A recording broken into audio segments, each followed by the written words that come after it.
Did I leave the stove on?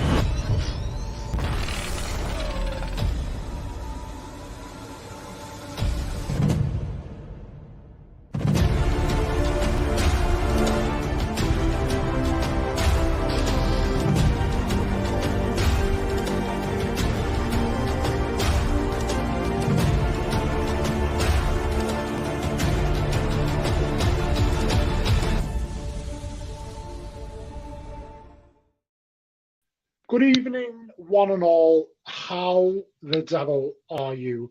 On today, Sunday, the 15th of May. How is it May already? What on earth is going on with my cat? It doesn't like these headphones. Hope you are all well. To those of you who are watching either live or watching this back, hey, Nick, I hope you are well. Good to have you in. And I would see it for what is now Opie-Verse episode 30.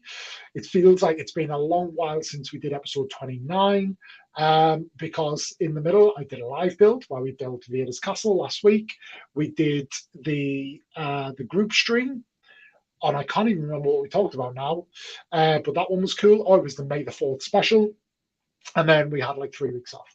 So back to having a great episode and a traditional episode of the Opie-Verse. So I'm looking forward to that. And just having a chat. Hey, Spawn. Hey, Harvey. Hope you are both well this evening. If there's anybody else in the chat, drop us a comment. But if you haven't already, hit that like. Let people know it's worth dropping in to say hello. But yeah, looking forward to having a traditional Opie-Verse episode tonight. And yes, and then potentially back to talking a little bit about what we have planned for next week as well. But we'll get into that later. My guest tonight is another American, because I am far more connected on that side of the pond than I am on this side of the pond. But somebody who I have connected with and interacted with for quite some time, both on TikTok and on Instagram. A fantastic collector, a very knowledgeable collector, which I would say is somewhat underestimated, their knowledge, and a great builder as well, which I'm looking forward to discussing tonight. You may know him as Thomas, but more likely you will know him as Obiwankenobricks. Good evening, sir. Hello. Good afternoon. Hello there. Yes, good afternoon. How are you doing? I'm doing fantastic today. I woke up thinking, wow, it's gonna be a good day. I'm gonna go on the Opie-Verse podcast. Exactly. What more could you want for your Sunday? Exactly. Life is complete. So is it, correct me, are you Eastern time or Central time? I am Central time, which is an hour back from Eastern. Yeah. 8, 7. So it's like 2 p.m. You probably just had some lunch. Yeah, you just wow, what a time to do this. What a time to do Absolutely. This. So yeah, how are you? How's your week been? Tell me about your week. And tell me about your me. Because me is obviously like we all are. Me is a big Star Wars month. We all do different things. It's a big Lego Star Wars month. So how's your week? How's your day been? How's your week been? And how's your May been already? And sorry, whilst you're on, how has your 2022 been as well? Oh, all the questions, yeah. Well, it's been, all of those things have been mostly good so far. I mean, it's been, in my personal life, work has been really busy. 2 of the 4 people in my department with what I do have both put in resignations. So I'm now doing about 50% more than I was doing before, which unfortunately, while I do enjoy what I do, it does take time away from, my hobbies and passions. So it's, I've been kind of scrambling a little bit mentally to take over other people's projects and other people's work. I'm an instructor at a local financial institution. And so I teach courses throughout the company on their operations and their jobs and stuff like that. It's not super exciting to talk about when I say it out loud. Kind of sounds like Jim Halpert talking about selling paper, but but it's fine. It's good. I work from home and I get to spend a lot of time with my Lego, which is good. May has been good. I got to take advantage of May the 4th promotions and got the Aunt Beru and the Beskar keychain and all that. And yeah, it's been good so far. What did you get? What did you So buy though? yeah, what did I buy? I picked up, I was hoping to get a bunch of the clone, little accessory packs. Of course, they were sold out again. I picked up some of the Hoth ones, and then the big thing that I got was the Imperial light cruiser, which I'd had my eye on, but I hadn't had a really good motivating reason to get it. But it was on the list for double VIP points, and it hit the threshold with just buying one other thing. So I got that. I got both of the new botanical sets as well, because those are phenomenally detailed and just really exquisite pieces to have on your shelf anywhere in your house. And plus, my wife likes those, and that was a good reason for being able to get things like this. Absolutely, the botanicals range is very popular. Yeah, I it see really a is. lot of people, even so. You and I are not too dissimilar, although our roles are very different. I work for a bank, working in finance, um, and yes, I suffer exactly the same. Like our company have kind of lost a lot of people over the last 6 months, and they can't replace as quickly. And Yeah, yeah, everybody's just doing a little bit more. But a lot, working from home, speak to a lot of people who are also working from home, and there was a yeah, lot of people getting back into Lego through botanicals, because they're like, well, they don't die on you. You don't have to water them. that's right. You do have to dust Yeah, them, but this is true.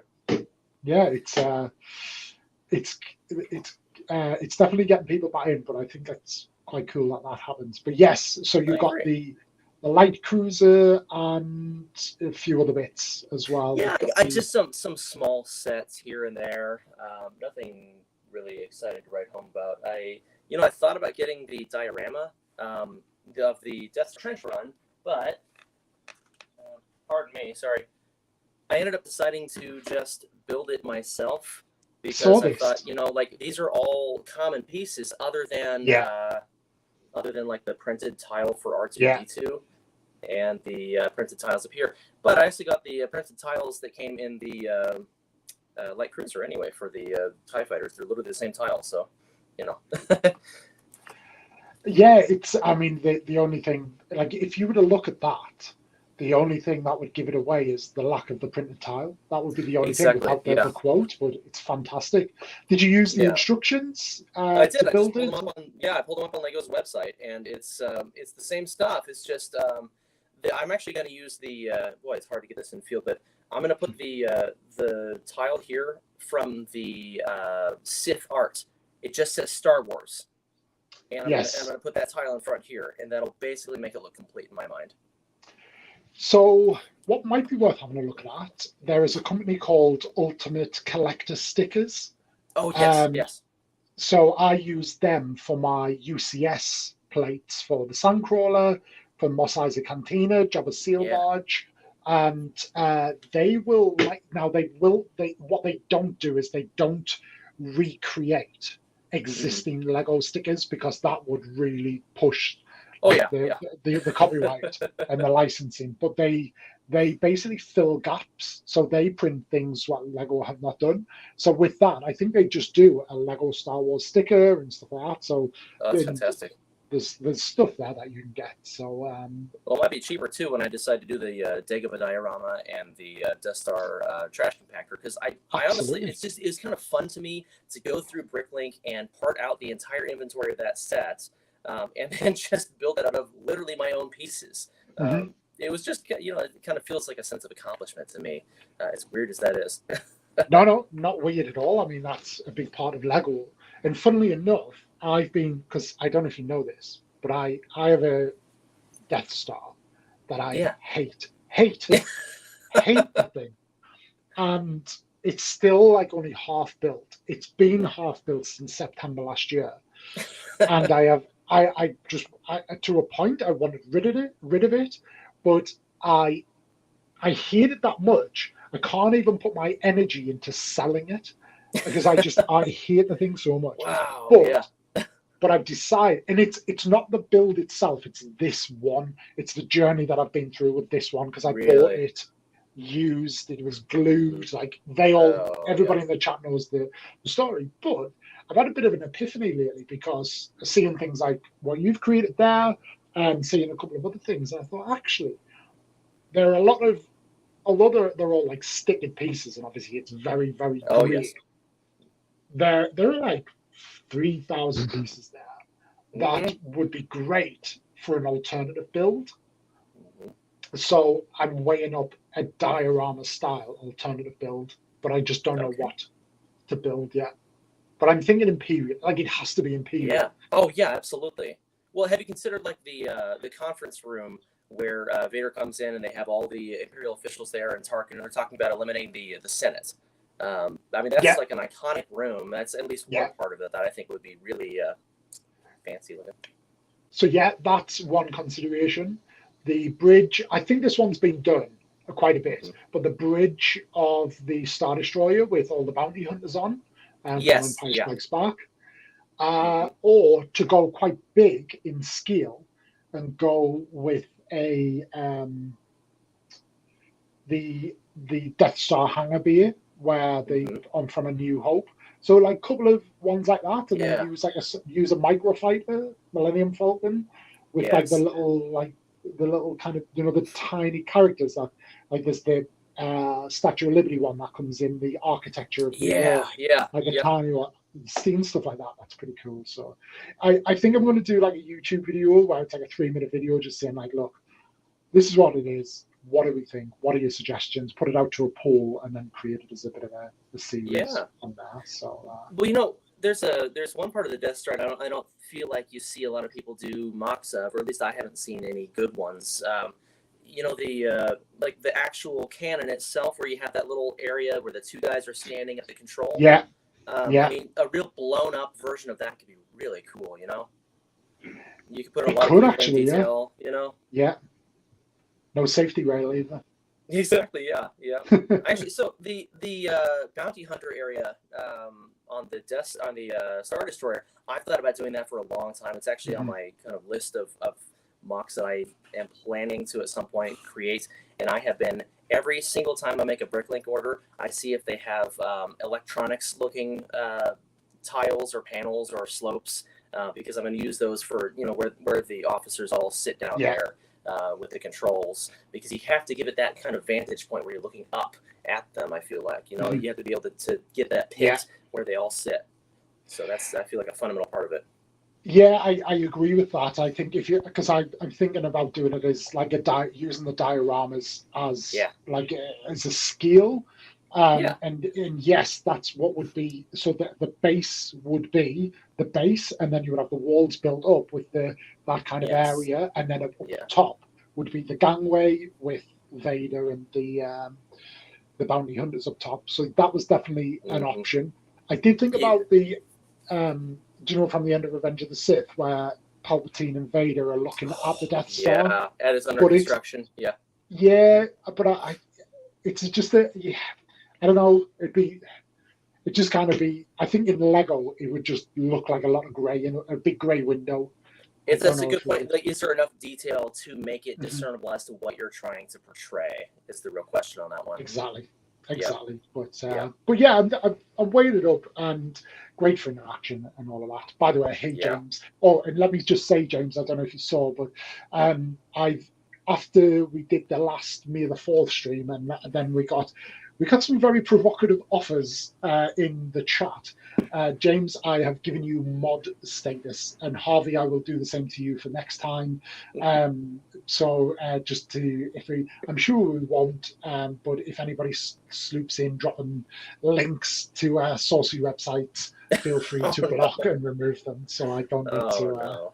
That was fun. It was kind of like a bit of a success moment because I was like, oh, well, the stream is clearly doing so well that like the bots are picking up on it and coming in. But then at the same time, they like drop like 3 links in, like come and see out my nudes and all that. So that was fun.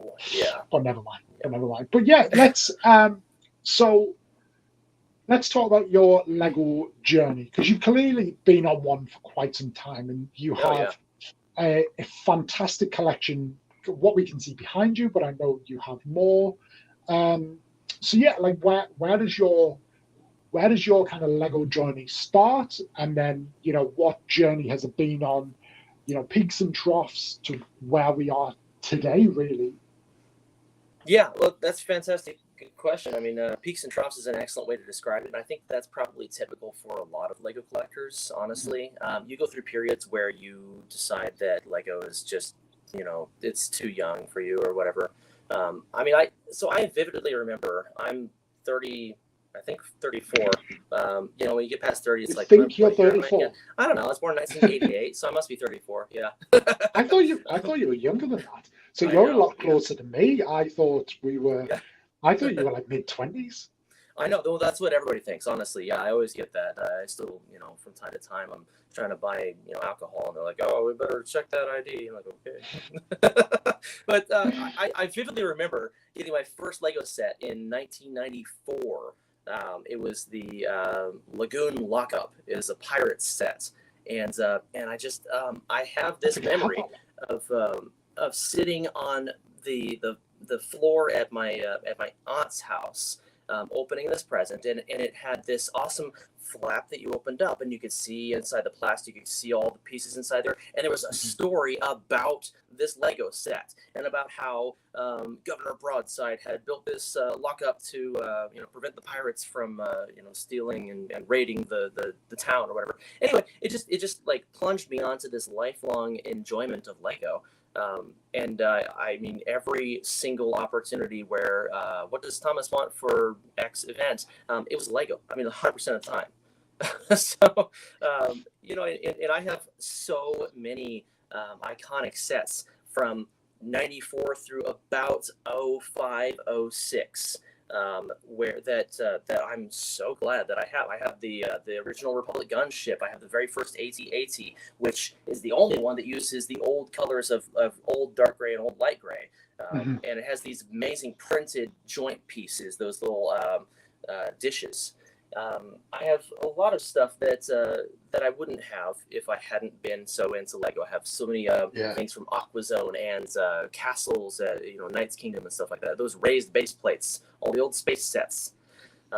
But I got out of high school and I started to get to this point where I was like, no, that's kid stuff, and it was literally only just about a year and a half, 2 years ago when I decided to get on TikTok because I thought that the former president of this interesting country in which I live was going to ban download of said app.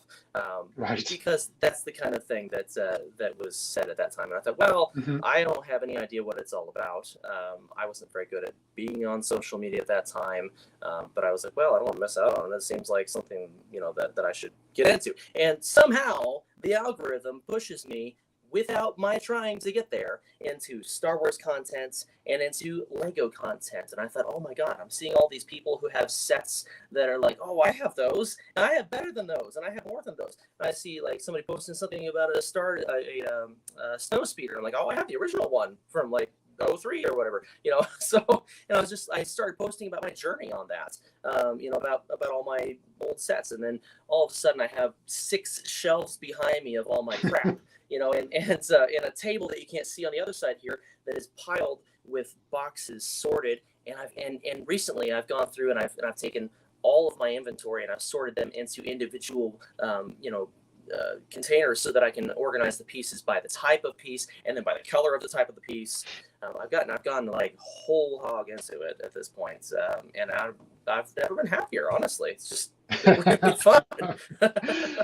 I never hear that. thought that anybody would want to see what I was posting about. I wanted to put it out there because I was like, hey, this is cool, and I want to be part of this. And then I'm at like 34,000 followers on TikTok, and I don't even understand why like anybody would care about what I'm posting, but it seems to be a thing that unifies people, really, the enjoyment of Lego and being okay with enjoying Lego as an adult. It's interesting. Yeah, absolutely. And, if you go to the Lego store on, sorry, James is saying any chance of fixing his mic is that, so James, is that Thomas's mic? It's a little bit crackly. Could you just try your connection for me, please? Are you getting some buzz from mine? Just a little bit, yeah. I don't know how it's coming through on the YouTube stream, but yeah, if you can just unplug your headphones and plug it back in. See if Let me try that. Yeah. Sorry about that.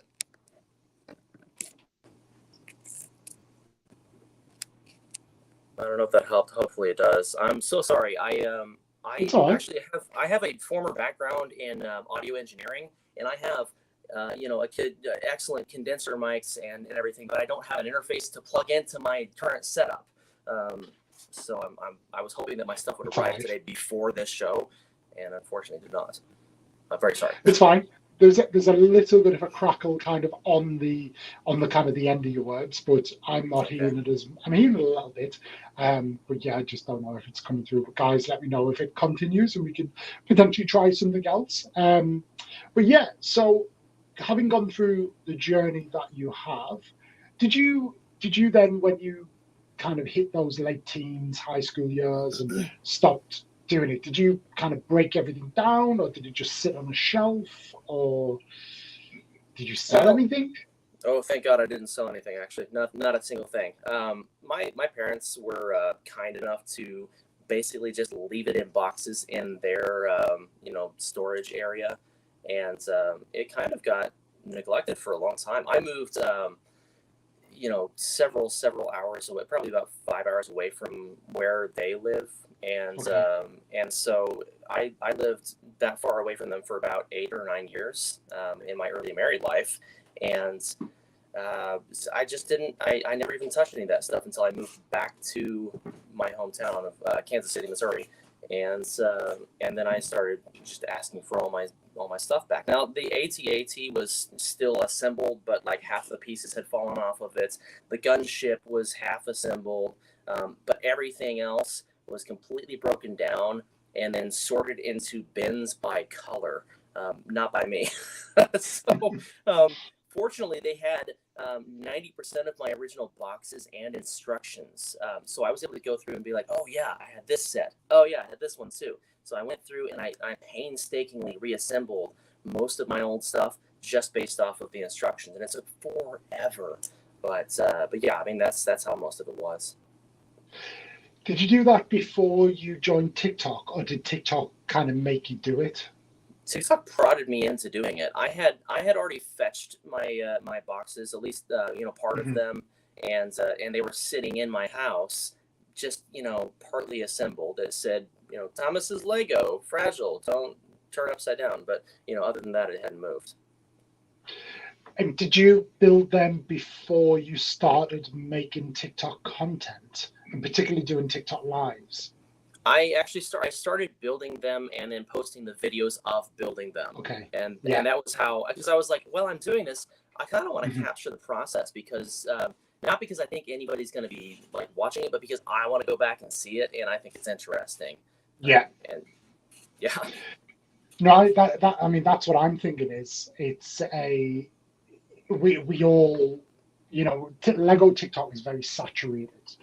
And especially when we have things like May the 4th or like a big release, and everybody's building the same sets. Oh yeah. But nobody's building like the original AT-AT or the original gunship. Like it's very rare. Exactly.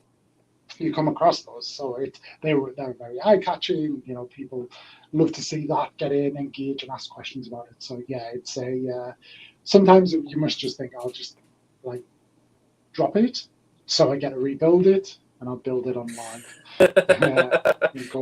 Yeah. Well, I think that's part of what got me to stand out a little bit, is just the fact that I was building stuff that not a lot of other people were. I had seen many videos of people showing off the Republic gunship, but at the point that I joined TikTok, I had not seen a single person post about the 2002 one. And then I was like, wait a second. Those blue super battle droids seem to be worth like $60 now. Yeah. The Jedi Bob seems to be pretty popular now. And I was like, well, they were just sitting here. So well, I think Jedi Bob is up to like $150 now. Yeah, he really is. It's crazy. I think the battle droids are not far behind. Yeah, I actually have 3 of them. I have 3 of the blue ones, and they haven't cracked any part of them. Yeah, that's impressive. That's good. It is, yeah.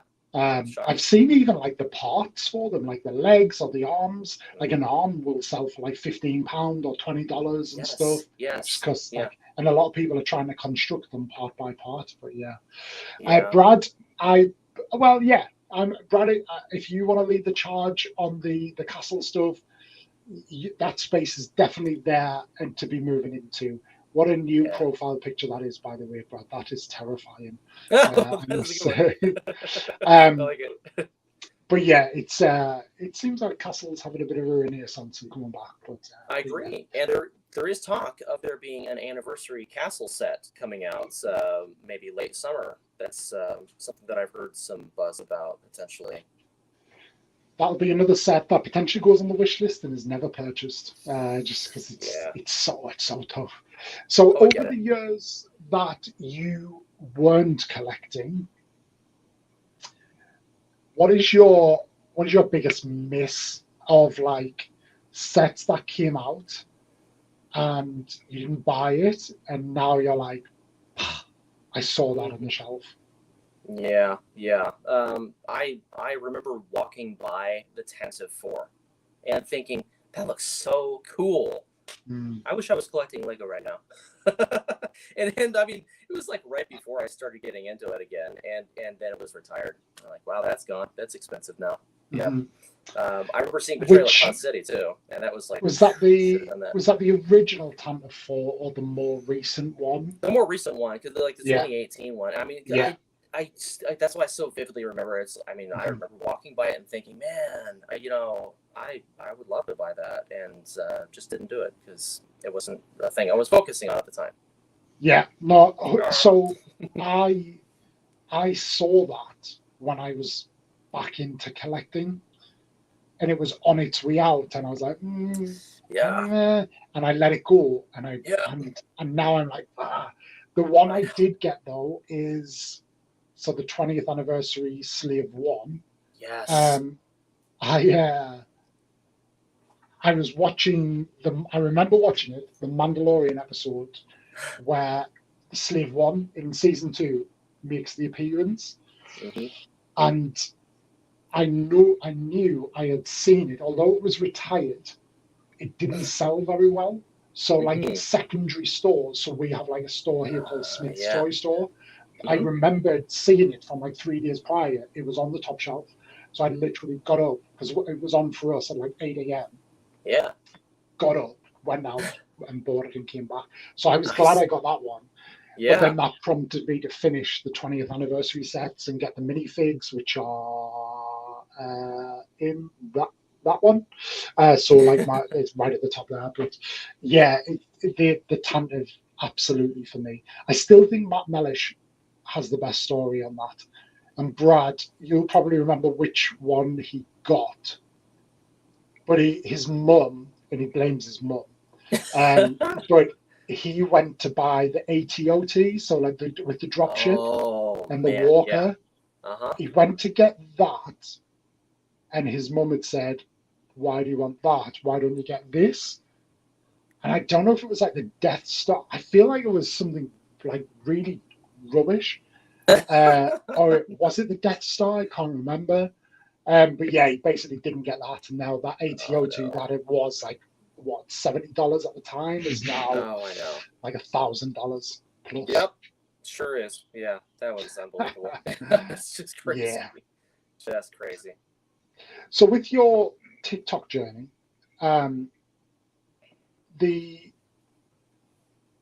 you joined TikTok, it pushed you in. Can you remember who it was? Can you remember the first creators that you saw? The one that I first remember seeing and thinking, wow, he makes Lego look cool, is Maticus Bricks. Of course.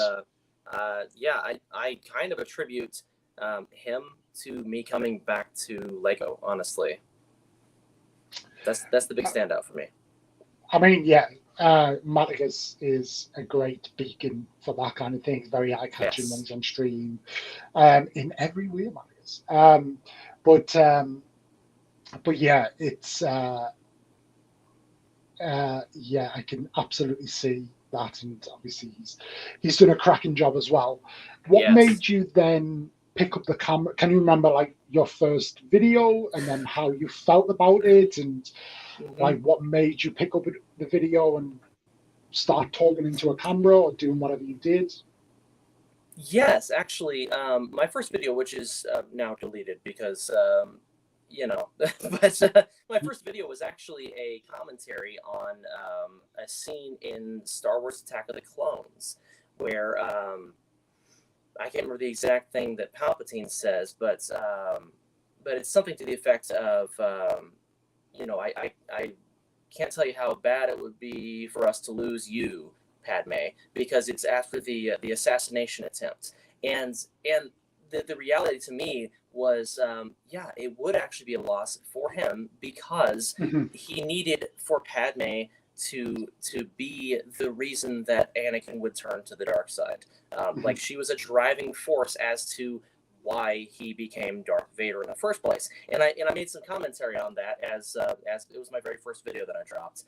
And a lot of people responded to it positively, saying, wow, I hadn't really thought about that fact. Like, what he was saying there, while it was, silky and laden with, fakeness, also had a grain of truth to it, because legitimately he did need to keep Padme in the picture long enough for there to be a concern of her dying to push Anakin into becoming the Dark Lord. Yeah.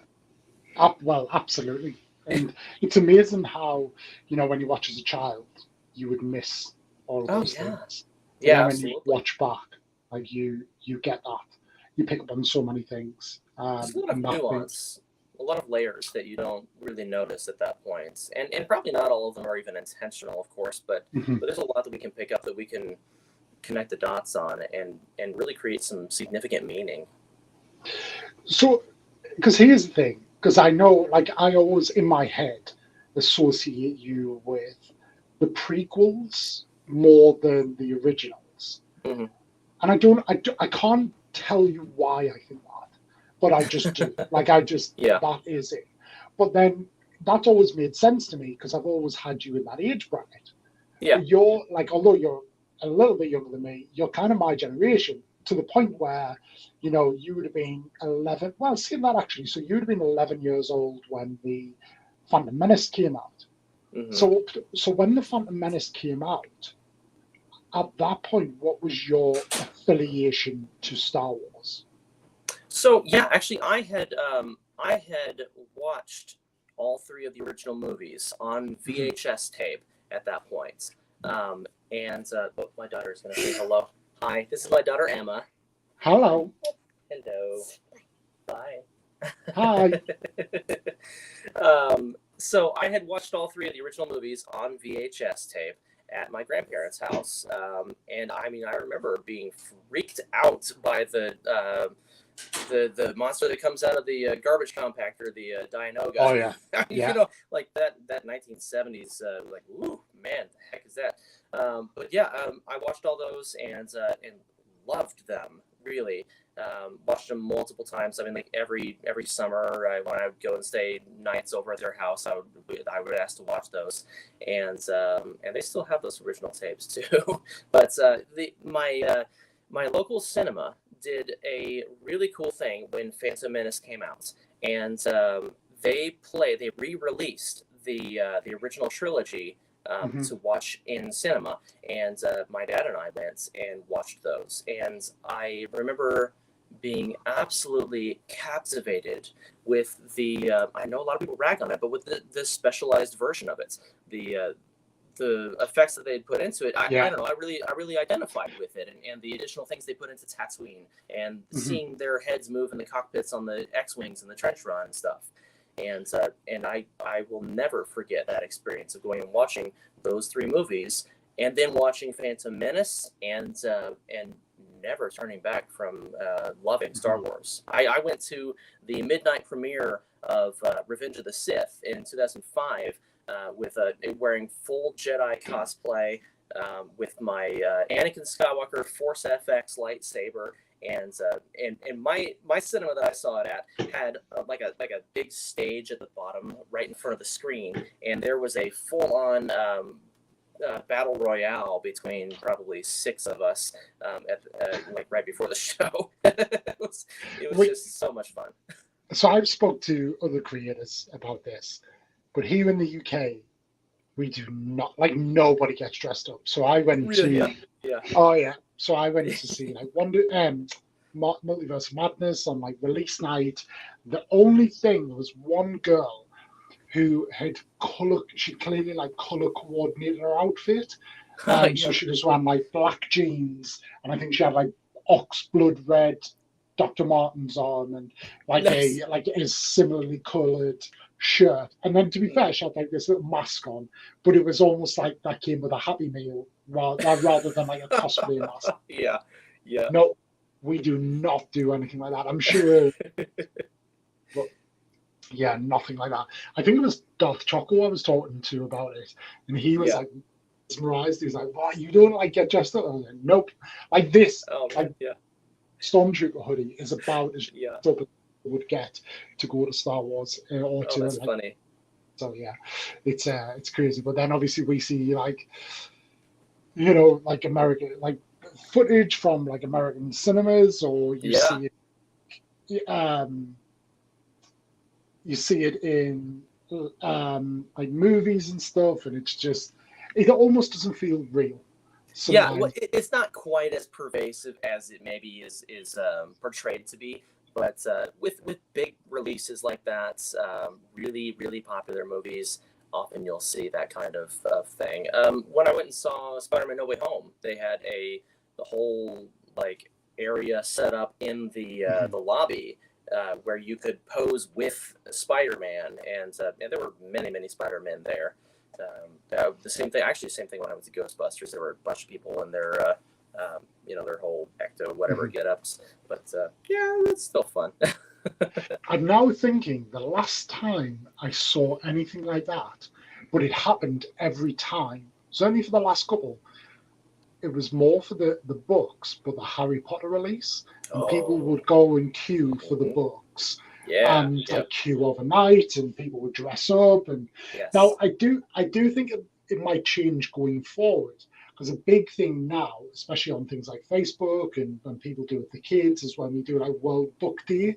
And I remember as a kid, like, we didn't do World Book Day. I would go in dressed as a character from a book.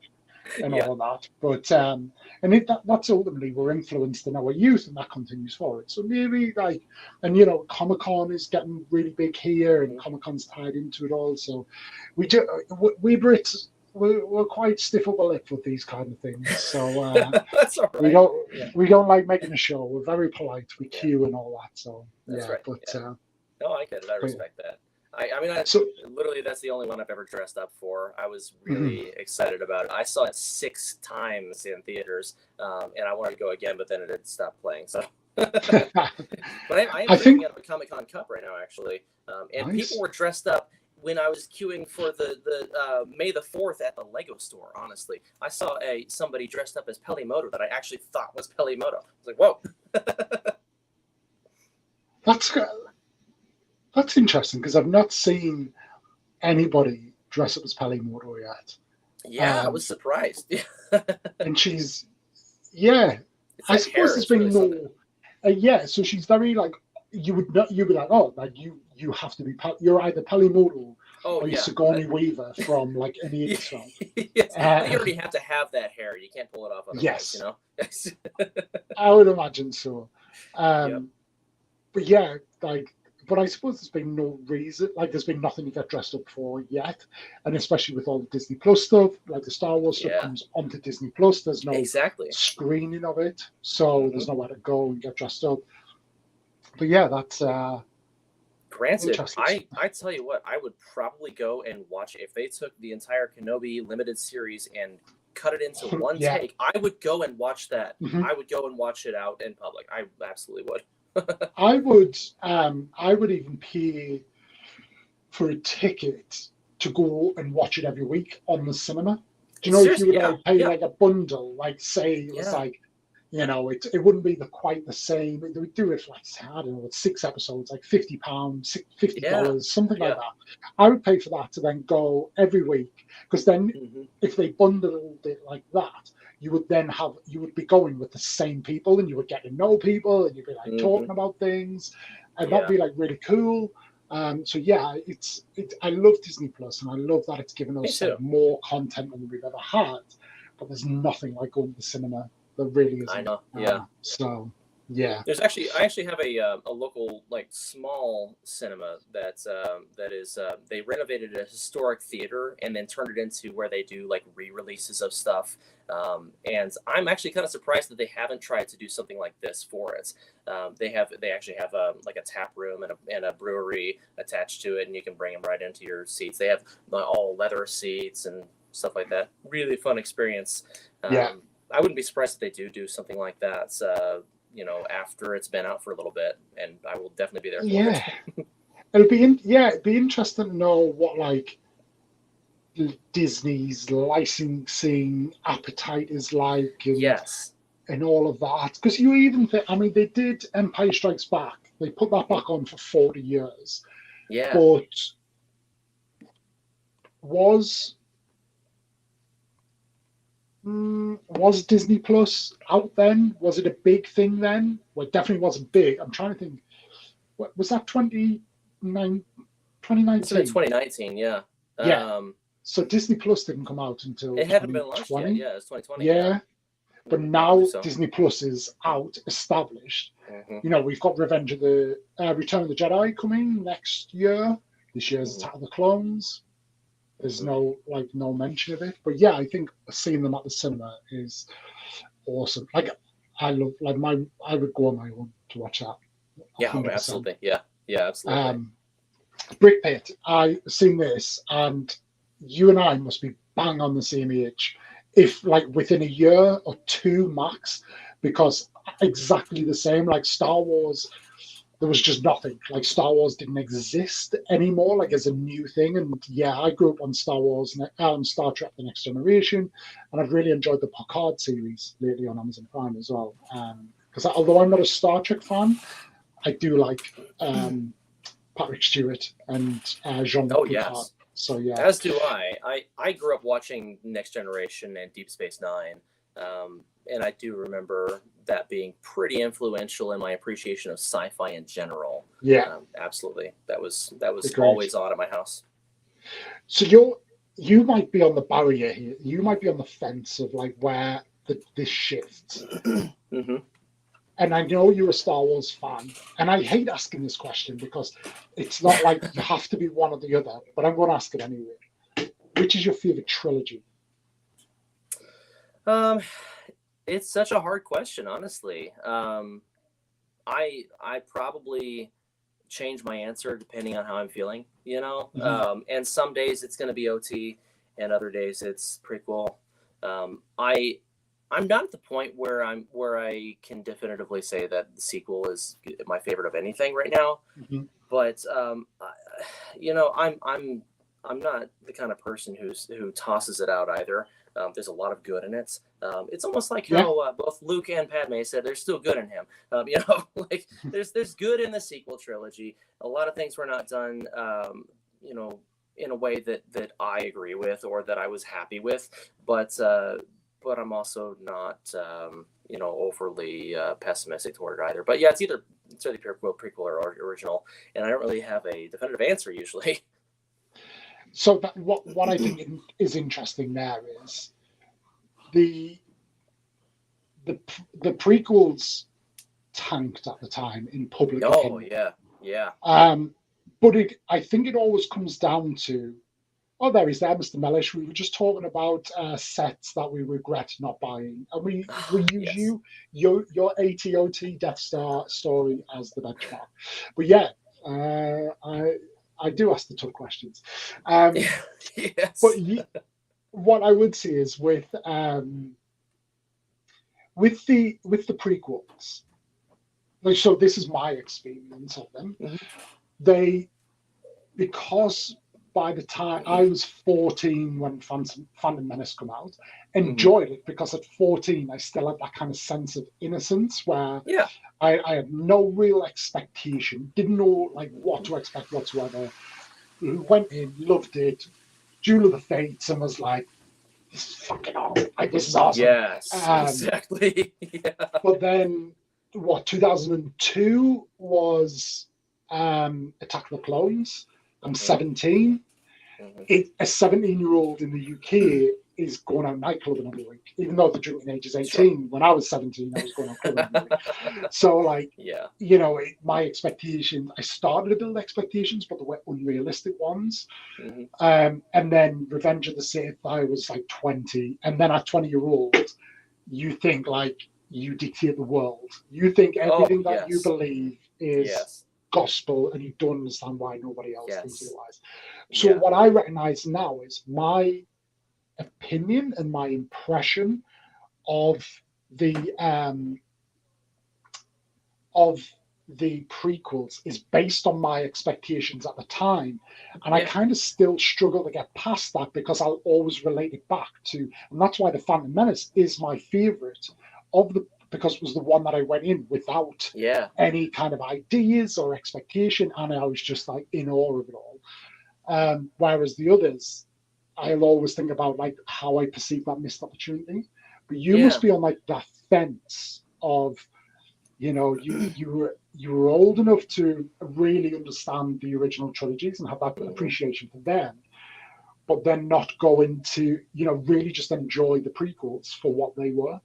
So Yeah. Well, it's I think you're right. I mean, I was 14 when Attack of the Clones came out, and I do remember feeling like it was some of the dialogue was problematic for me. The love scenes felt a little bit forced, scripting wise and timing wise. yeah. There was a lot to it that I did not care for at the time, and honestly, it took me a long time to get to a point where I really loved and enjoyed that movie, and now I can go back and watch it and enjoy probably 85% of it. And there's still some scenes where I'm like, I'm going to skip that one, like, oh, so love has blinded you. No, it's only because I'm so in love with you. Like, nope, skip. It's just, I don't care for that, and I tried 3 or 4 times in a row to like, no, I'm going to watch through. I'm going to appreciate that dialogue. I don't appreciate that dialogue at all, No. but, but yeah, What's that was my perception on it at the time. And it still shapes how I feel about it now. what's really fun though, this is again where Disney Plus shows how much we could have been saved. Like, I'm sorry, how much we were saved Yeah. is when it shows us all the, and especially Attack of the Clones, is all the deleted scenes and Yes, how that's what I many thought you were gonna more go. scenes there were on Yeah. on Naboo. And you're like, Jesus, like imagine I if know. like incorporate, like, why didn't they cut the ball? But yeah, it's tough Yeah. because, everybody's like, oh, George Lucas, this, and like, yeah, No, I know. it was his idea, but he kind of he had a lot to answer for. But what I would love to have seen, and I know it was never realistically going to happen, but I would love to have seen the prequels made now with the Mm-hmm. cinematography, sorry, of the sequels, because hands down, Yes. things the sequels blow you away for, the same as Rogue One, same Mm-hmm. as Solo, is the cinematography. Yes. CGI of the prequels, kind of like it's Yeah. it's poor, but Yeah. Yeah. but Well, it obviously at the the interesting time, thing, like with Phantom Menace, there are actually more practical effects than what you realize too. I mean, you think about the Mos Espa arena for the pod race. All of those little dots in the crowd were actually little Q-tips that yeah, they had painted. It blows my mind the kinds of practical effects that they actually used. And a lot of people say, "Oh, the CGI was just blah blah blah." But some of those things that they think were CGI were actually real. So they did blur the line, and it really pushed the technology. I mean, George Lucas has this quote, something like, the artist tries to create what he's going to create, and will always push up against until he pushes against the technology, and that's the nature of the artist. Well, that definitely happened with him multiple times down the road. But to your point, yes, the sequel trilogy is the most beautiful trilogy of the three of them, and I would love to see even some of the scenes reworked or redone with today's technology. Obviously, it won't happen, but yeah, there's a lot of stuff. I mean, like with the the first scene where you see the Grand Army of the Republic in Attack of the Clones, and you see all those Phase 1 troopers, and it is just so glaringly obvious that you are watching a computer rendered scene. And it's so hard. Like, I have to like wheel myself completely to the other side of the room and squint so that I can imagine that this is real, you know, at this point. But, you know, in 2002, I was like, whoa, you know, this is really cool. And same thing with like the Gungan City or Theed.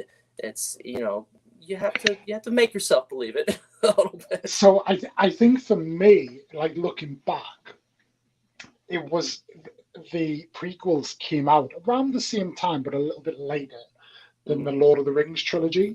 Oh yeah, and yeah. You know, you've got like, for me, the Two Towers is possibly like on its day, and when I'm in the right mood, it's the greatest film. Like just everything about it. But you know, they dressed people up as orcs and urukai, and like it's so real. Like it is. And like it's in the same generation, like cinema generation, as Attack of the Clones. But yet, you know, when Tamura Morrison is playing Commander Cody, he was just wearing like a green suit, and they CGI'd like his armor onto him. So just worlds apart. But you know, it is, and that's what confuses me, is like, what was the determining factor for what things we make practical and what things we CG? You know, I mean, you see those green screen behind the scenes of like Obi-Wan and his, you know, car riding there, you know, it's hilarious because you're just, I mean, obviously they had nothing to go on. And then you put that against the way that they have produced Mandalorian, and it is so immersively real. I don't know if you've watched some of those behind the scenes episodes on Disney Plus. Yeah, it's unbelievable because it's so real. They're using these LED screens all the way around them, and sometimes they have thought that it's real. You know, I mean, that's amazing. It really probably puts you into that moment as an actor, I'm sure. But you know, it is interesting with Lord of the Rings. They went all out on the practical effects, and it was so believable. I think the early 2000s were the noughties as a whole were an interesting period for a lot of different kind of media and art. Like music at the time was, you're like, this, like, how can music get better than this? Right. Yeah. And then we listen to it now and we're like, this is ultimate cheese. Like, it's it's a guilty pleasure, but we appreciate how bad it is and all of that. And you know, the movies are the same. But I would love to see, I mean, you think like Jula Mustafa, you know, with the Kenobi series coming out, it'd be great if they kind of just tidy that up a little bit, because it is the pinnacle scene. Yes, would be awesome. Well, I'm sure we're getting some kind of Mustafar scenes. Whether it would be great if we got some flashbacks. I would really, really enjoy that. And I think, you know, there's no reason we shouldn't have them, given the fact that we have you know, Hayden Christensen.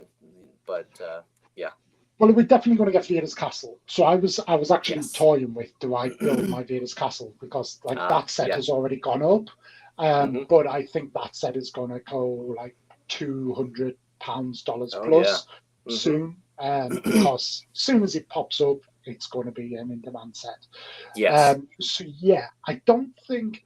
So I've said this before. Personally, I would rather they didn't meet. I don't buy into. I feel like people are making kind of very tenuous links about things that have been said, and it kind of helps a little bit. But I would rather see Vader's turmoil and anguish, it just never letting go of Kenobi, and always wanting to just have hate for Kenobi, but never the frustration of never being able to find him.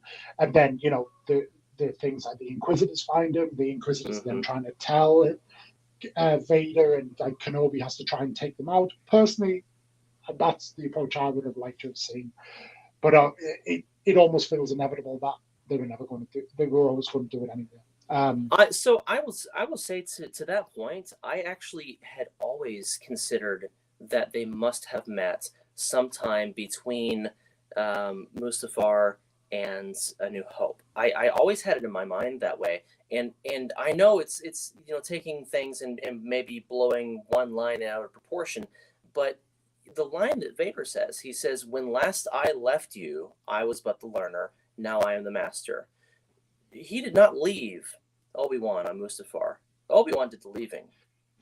And to me, it spoke that there was a previous encounter where he was still not able to quench his hatred of Kenobi. He was still not able to take care of this thorn in his side from his past that was like taunting and tormenting him. When last I left you, I still couldn't take care of you. Now you're dead. And that's the way that I always took it. Yeah. And it'll be interesting to see how they play it out. And I'm sure they'll get the script. Like Star Wars right now, especially with The Mandalorian, they're really like nailing the script, and Dave Filoni coming in really helping that. So I'm sure so looking forward to it. I know it's going to be done very artfully and very well. But and then there is the other line from Return of the Jedi, where he says to Luke, "Obi-Wan once thought as you did." Now, there is no real point when Obi-Wan in the prequels says, like, there's still good in you and all of this and all of that. So that's right, because he did not say that in Revenge of the Sith. He definitely did not have the perspective that there's still good in you. He's just coming hot off of the killing younglings, kind of repercussions. And he's like, no, there's not good in him. I have to kill him. And it was a very hard thing for him to do. But yes. Oh, I am hoping also, I just saw that comment as well. I agree. I hope we see some more of Vader's castle. And I would add to that I would be shocked if the Back to Tank Vader minifig does not skyrocket in value. Yes. Yeah, I agree. It's a cool minifig as it is. It is. Is it exclusive to that set? I believe it is, yeah. It was when it came out. I don't think there's ever been one since then either. So put it down for a diorama set soon, maybe. But probably an updated fig. Yeah, well, so we're definitely getting the Star Wars Celebration is getting an exclusive Obi-Wan and Darth Vader brickheads, right? But there are at least two other Darth Chaco. There are at least two others that are scheduled to come out. I just saw that on there. So I'll be interested to see what those other two sets are. One is I'm told it's supposed to be environmental, so there's scenery to it or something like that. So I don't know what that means, but I'm very interested to see what it is. Yeah. I think what's good from a Star Wars perspective, and funnily enough, when I was talking to Darth Choco a couple of months ago now when he was on here, we were talking about like spoilers and things like that, and he was saying like how Lego typically spoil things, which they do, but that seems more in the Marvel space. So I remember the Spider-Man sets being leaked. I can remember the Goat Boat. Like that set is out. Yeah. The film isn't even out yet. Like that's so weird. Yeah. But with the Star Wars stuff, we never seem to get that. We seem to get it's like we're going to get a Kenobi set.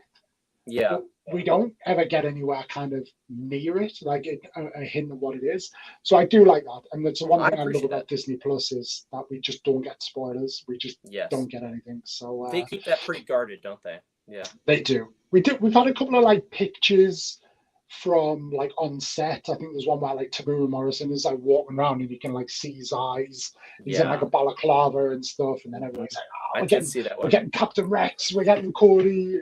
I was like, it could be Boba Fett. Like it could be anything. Right. So, yeah, absolutely. Or it could be the that clone who deserted and started his own life. It could be a lot of different people, honestly. It could. So actually, Darth Choco's just raised the point, and I commented on your video about this, about the Star Wars Celebration set.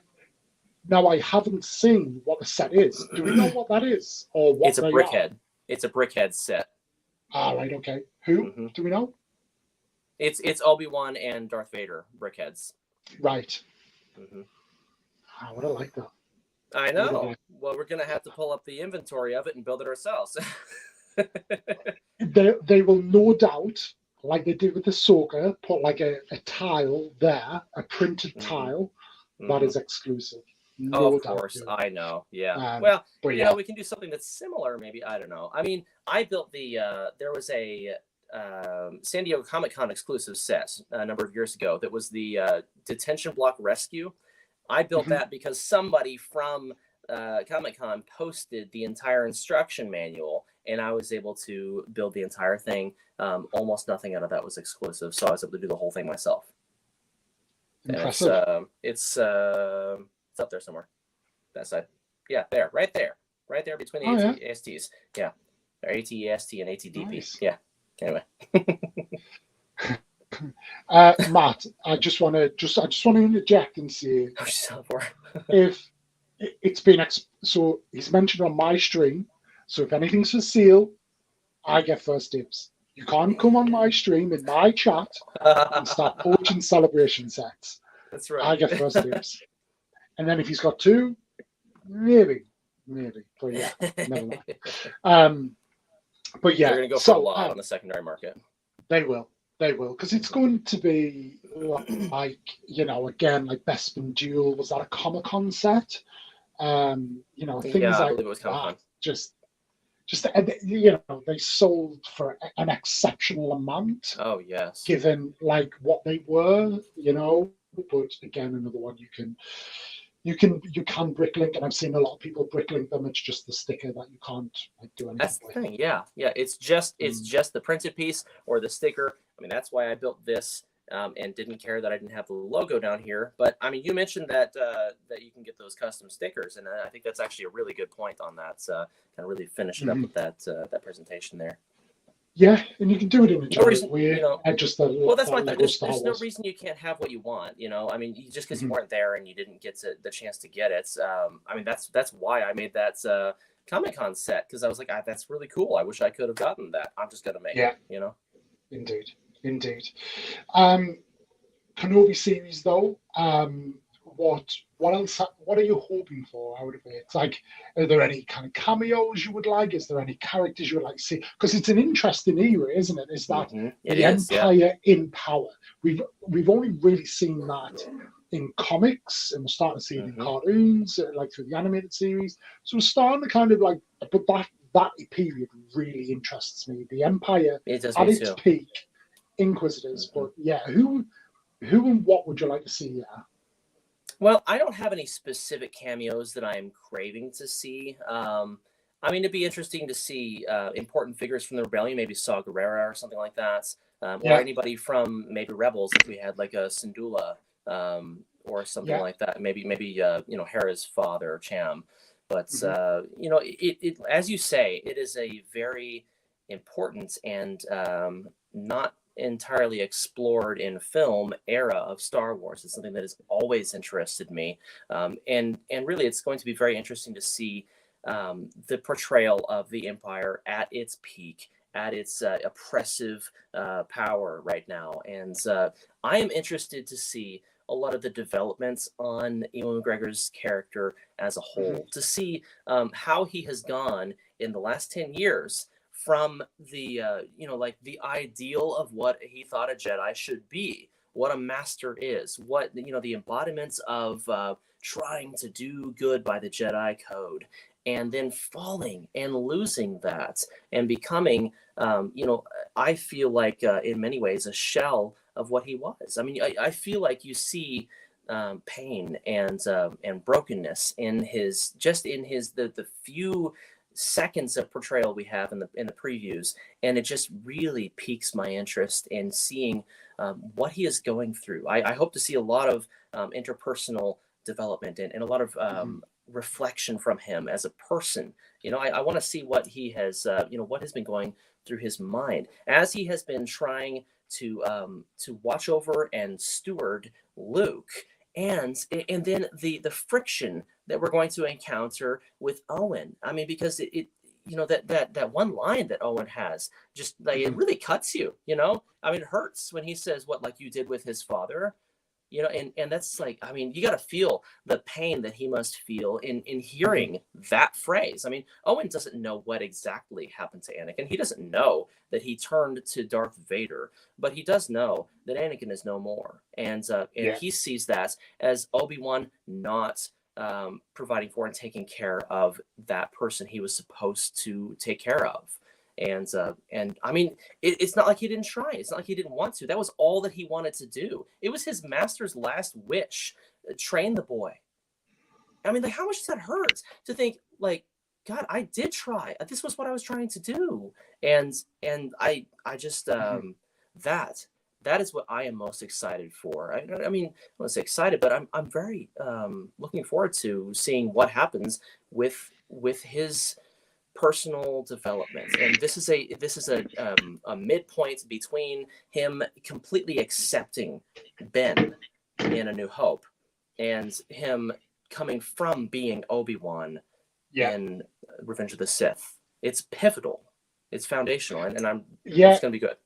It is, and everything you've said there is exactly that. It's that transition, isn't it? It's like the Jedi Master from Coruscant to Ben Kenobi, the hermit, and there's a big difference there. So definitely looking forward to that. Have you read any of the comic book series that covers that period at all? I've read some. Yeah, I've read some of the Vader, like 2017 and 18 comics, and Dr. Aphra, some of those.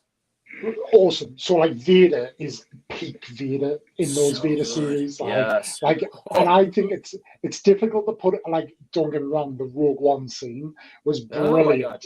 For really showing that power of Vader. But I think it's the 2015 is it the 2015 Vader?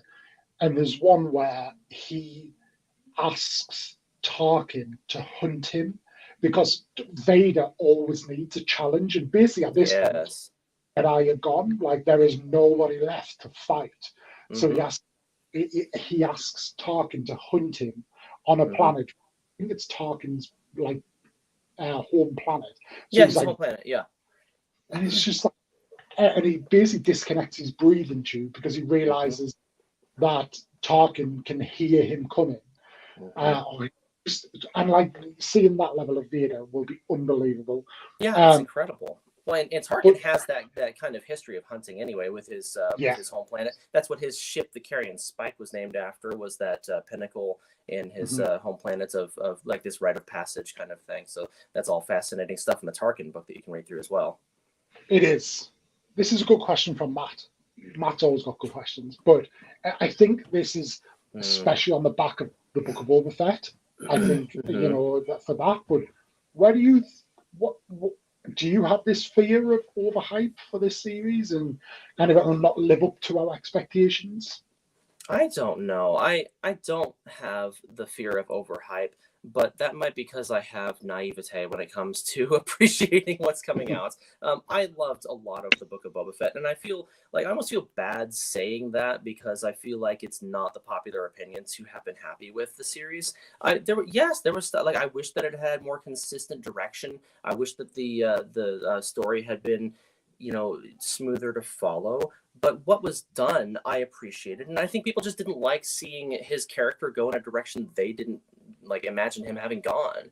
You know, and we had all this Legends lore about who Boba Fett was, and yet he takes on a different role. He goes in the direction of almost like a Godfather crime lord kind of perspective. And he's been through so much crap that he can take a step back and say, you know what, I might do things differently. I've had a near-death experience. Think about how much in real life near-death experiences literally change people. I mean, their entire personality can change, let alone their perspective on life. It's not, to me, unrealistic for him to have taken that kind of turn and to be a little bit more reserved and let other people do what he is trying to accomplish. So I appreciated it. I liked what they did with it. And I am fully going into this series expecting that I'm going to love every second of it. I mean, I watched the Book of Boba Fett episodes probably 4 times each because I was trying to just really make sure I understood everything that happened. Yeah, the the speeder bike gang, they were weird, but you know, the number of times I've gone back and rewatched them, you know, I've got more headcanon for them than just like a cursory. Yeah. They're weird and they shouldn't be there. They're there, so we can understand them, we can appreciate them now. They're there, so you know, accept them, right? You know, that's Yeah, just where I thought they were all right. It didn't bother me much. So I have kind of, to Matt's point and to your point as well, I have like 3 points there, right? Mm-hmm. So the Book of Boba Fett, one of the big things is that you touched upon was like, oh, this is not my Boba Fett, and that was Right. like one of the biggest criticisms. But as you said, it's kind of the point. Like, he's no longer that Boba Fett. He's changed. Yeah. He's sick of being that guy. However, what I would love to see in the Kenobi series, even if it's just a glimpse of him, a moment he pops up, it would totally make sense in what we've seen, that we see Empire Strikes, or well, we see the Imperial era Boba Fett. I would love to see that. No helmet off, like the braid, like I want to see that. But to clearly distinguish, that was that, this thing happened, and then he's here. And I wouldn't put that beyond that. No, I actually got goosebumps when you said that, because I'm imagining that, and I thought that as well. Like, he would be one of the type of people who would be enlisted to try to hunt Jedi. He's the number one Boba. He's the number one bounty hunter in the galaxy. Yes. Like nobody. Yeah, if you're putting all bounty hunters on notice, and at the time, as Matt's saying here, like that scene, absolutely, totally feel it, Matt. And I don't know if you've read this, is that basically Boba Fett tells Vader the name of the pilot who blew up the Death Star, and basically Vader crushes the window with anger, so he's 100% there, and the link is there. Yes. But my only thing about, so my only criticism of the Book of Boba Fett, and I still am a fan and rate it, what I didn't like about it is that it was basically a development series for actually another character, and in this case, who didn't need it, being Din Djarin. It wasn't, as much as it was about Boba Fett, it was really there to further other characters and develop other characters. I would have preferred a more closed off series that really revolved more around Boba Fett. Now with Kenobi, my concern would be they do the same, that they use Kenobi's name and like the aura around him and the love for him to advance fledgling or even non-existing characters right now. You know, Cal Kestis being one. There is everything to say that Cal Kestis could be introduced. It would kind of make sense. You know, you touched on the Rebels, especially with like Andor coming out, and there's all of this. And I hope that it's not there to act as a kind of an elevation platform for another character. Someone like Kenobi deserves that gap to be filled, where it's all about him. So that would be that. I'm more concerned about that than I am it kind of just not living up to expectations. But I suppose the two are connected. But so one of the lines of like forced crossover almost, right? Yeah, just like we use it to like set up another character and then the story continues on that. Now I'm a little bit more relaxed because with the Book of Boba Fett, there's nothing about Boba Fett after the Book of Boba Fett. Whereas at least with Kenobi Vader, this is the middle to a beginning we already know and an end we already know. So they can't deviate too much. Yes, they have parameters they must stick within. I mean, so, and you have the best people working on it. So, I do have high expectations for it. But that's a very valid concern. I think that we do have a lot of other kind of tertiary characters who could perhaps take maybe too much of the screen time in trying to set them up for their own stories or whatever. Yeah. Hopefully they don't go that direction. But I guess we'll see pretty soon here. We will indeed, but we'll see. It's I always remain hopeful. I always remain positive. And to be honest, I say all of that, but still absolutely loving like the Book of Boba Fett. That was just a small criticism from me. Yeah. That I was like, I just wish they kind of kept it as a closed story for him, but still loved what they did and can't wait for Mandalorian season 3. naturally so, because that thing is like the best thing that's coming out of Disney right now and forever. Yes. But yeah, so aside from obviously Kenobi, that's upcoming, and we've got more stuff coming. I know because we talked about it ever so briefly, but what other Star Wars content are you consuming now and looking to consume this year? That's a plug for you to pick up your book and talk about the book that you just bought. Yes, actually, I do have that right here. This one just came to me in the mail yesterday, Brotherhood, and I'm very excited to be reading about this. It's going to give us some more context. I believe we get some information about that incident on Kenobi that doesn't count. So yeah, I've got a lot of Star Wars books that I'm currently consuming, and I actually, interestingly, I got Phasma as a Christmas gift a couple of years ago. Brilliant. I heard it's fantastic.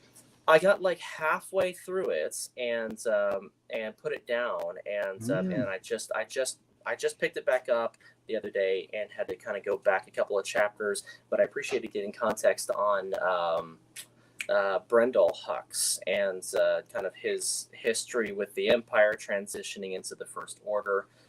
I loved the Thrawn trilogy. I loved the original trilogy out of which that came, and it's by the same author, Timothy Zahn, which is amazing.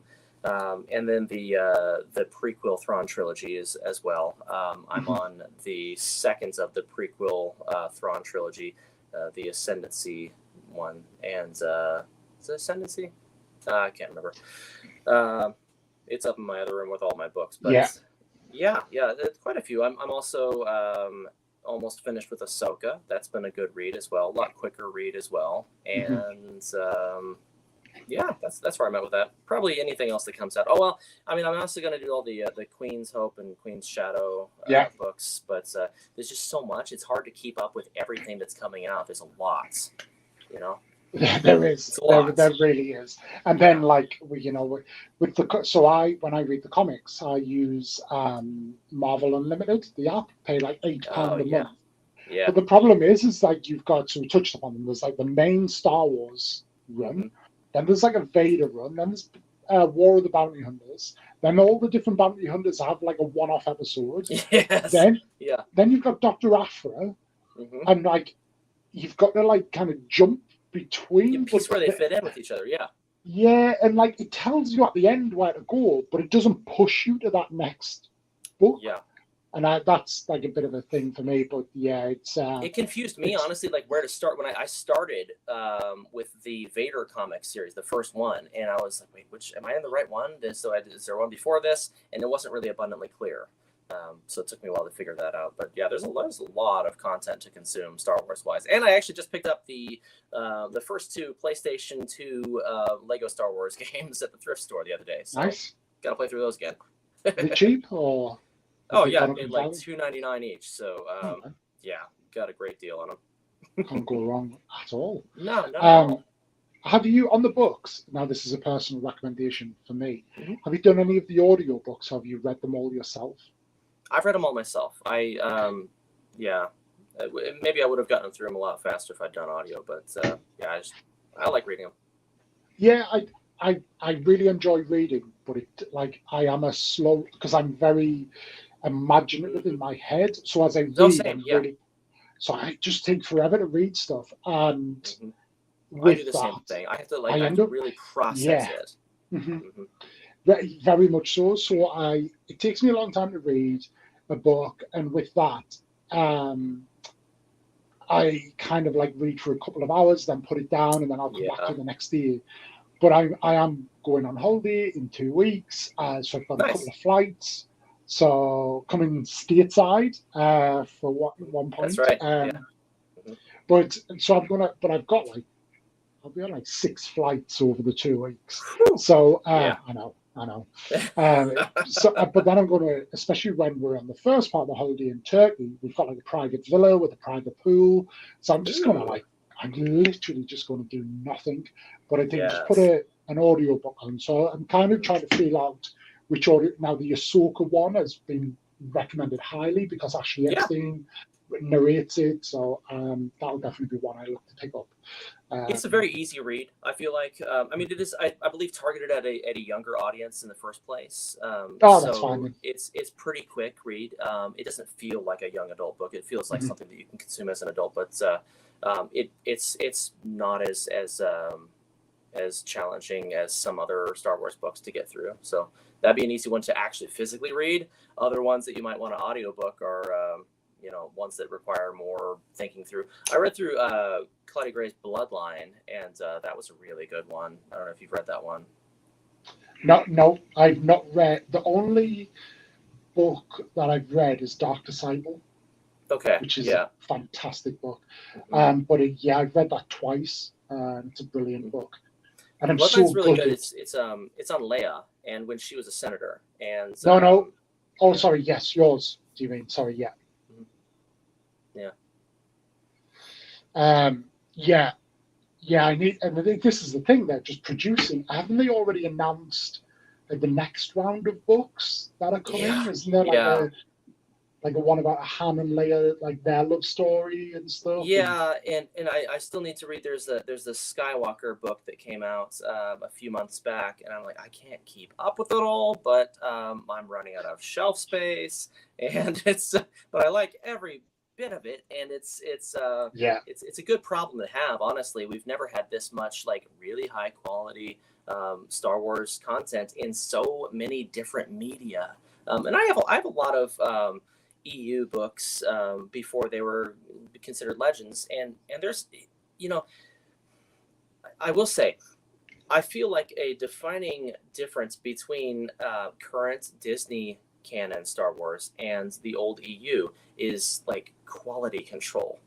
There's like some of the EU stuff is just way out there, and you have to really stretch yourself to not only appreciate it but actually even like believe that this is a possibility. Whereas with most of what has come out in canon now is like, yeah, okay, this jives, it fits, and they have really done their research on making sure nothing conflicts with anything else ever. You don't have to retro anything.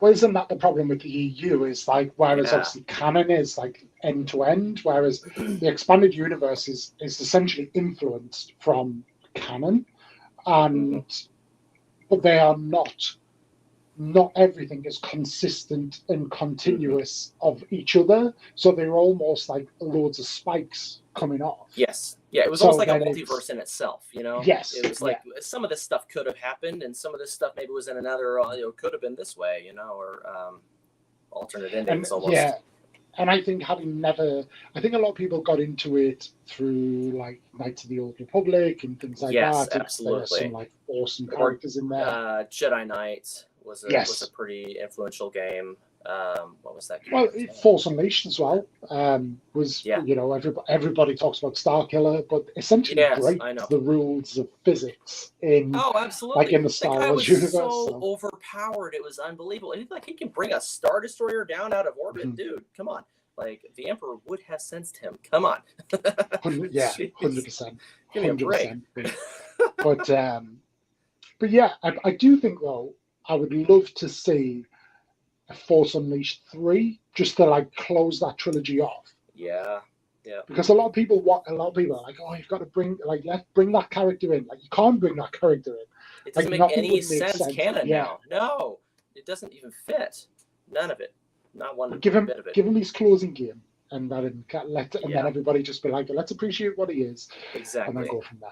But yeah. Well, and George Lucas always said that unless he specifically said it was canon, it wasn't canon. The only canon in George Lucas's era of Lucasfilm was the actual screen films and the Clone Wars, and that was it. It was definitively it. So we can imagine that these things are just kind of, other stories, and I think that Disney's titling of legends is so perfect. Like, okay, these are legends. They're stories that people tell about, tales within the universe. It's fine for them to coexist in a non-truth kind of capacity, That's my take on it. No, and I think that's it, isn't it? They're like folk tales within that Yeah, universe, and you know, we are seeing them kind of being drafted in a little bit more influence. So yes, yeah, and they're yeah. put Well, in the yeah, they right brought way. Thrawn in. You know, I mean, they brought Thrawn in Mhm. from EU, from the Yeah, trilogy. He was such a really well written character, and then seeing him portrayed in Rebels was just unbelievable. And so you said you haven't read much of the other books. no, I would I've never read absolutely recommend. Everybody Okay, always says Throne yes, trilogy. Yeah, you absolutely have to. Yeah, I mean, not only Thrawn himself as a character, but his kind of apprentice character, Eli Vanto is incredibly well developed. It's really really good. It's at the top of my list for recommendations for Star Wars books. okay, Very that's good going on stuff. the list. Then Yeah, everybody always says that. Like yeah, anybody yeah. who knows and loves Star Wars is always saying you have to read the hmm Throne books. I will So also yeah, recommend Catalyst. It's a prequel to Rogue One. And okay. you get Galen Erso in his Republic days and his relationship with Krennic and how they went from peers and Mm. friends to where they are at the beginning of Rogue One. It is really good too. I That didn't was a good read. I didn't know that book existed. So, and I Yeah, love yeah. Rogue It's called One. Catalyst. Love Yeah, yeah, nice. yeah. Definitely get that. Good, Definitely get good. that. Yeah. Yeah, nice. But conscious of time, I told you it flies because we're Holy just cow! about to Yeah, hit the yeah, just about to hit that 1.5 hour mark. So yeah, we'll not start to wrap up, but we'll start to kind of peek over the top now. yeah. So open it up to any questions that anybody has. Feel free to chuck them in. But Ultron Gamer has actually come in with one. Now I think you're going to be again similar generation. So we got the Optimus Prime thing. Just interested that Yeah. what are your thoughts on that set? Well, I think it looks phenomenal. It's like the set that I never knew I needed. I mean, honestly, like just the fact that I always loved Optimus Prime, and it was like the coolest toy to see it transform from the truck into the actual mech. The fact that it never occurred to me, oh, this should be a Lego set. It looks like it's so well done too. I think we need some Decepticons, though. I mean, like obviously we need to have his arch nemesis. So I'm not pushing out there for Bumblebee because I'm more of a no. fan of the original cartoons. But Well, Bumblebee exists in the oh original yeah, yeah, well, cartoons, I but he would know, be yeah. the bug rather than the Camaro.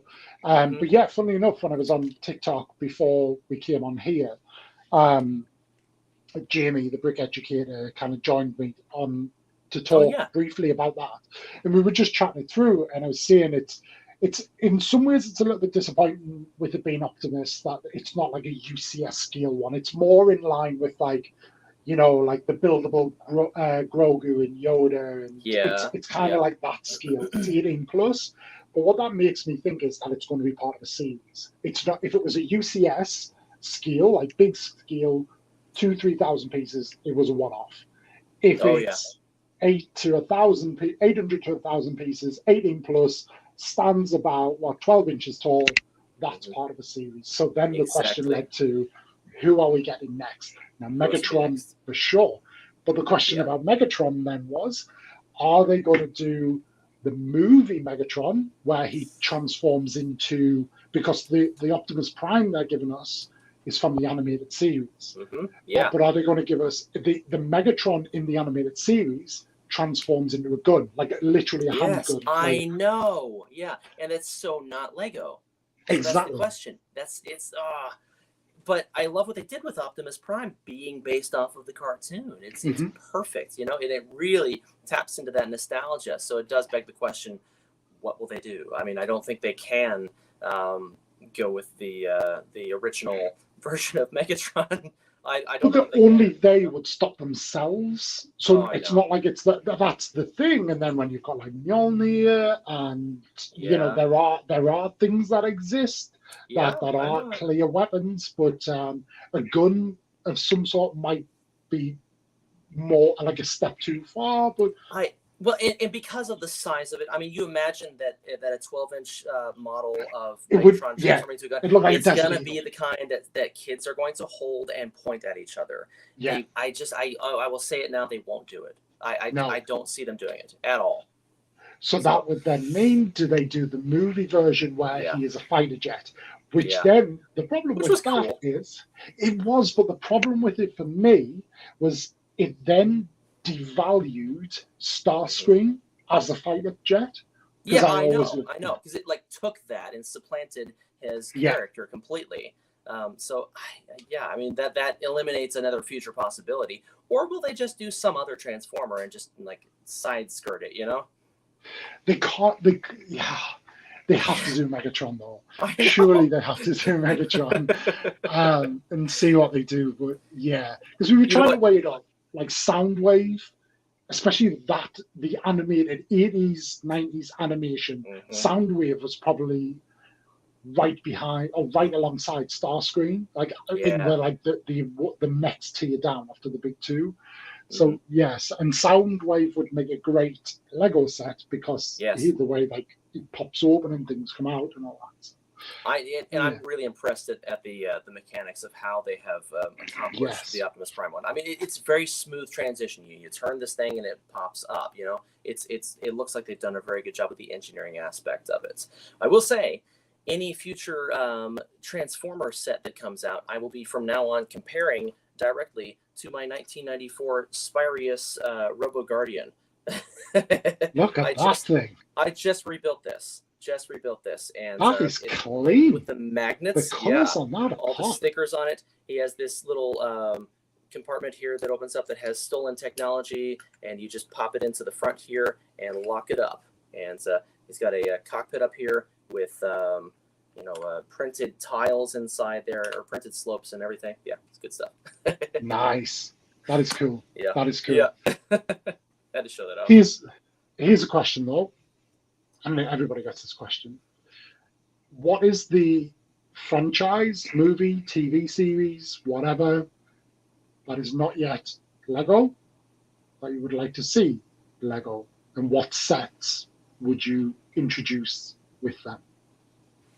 You know, that is a good question. I don't know. I mean, I've given it a lot of thought. And when I talked to Jamie about this before, I kind of was on the track of thinking that it would be cool to have at least a one-off or a display diorama type set based off of Stargate.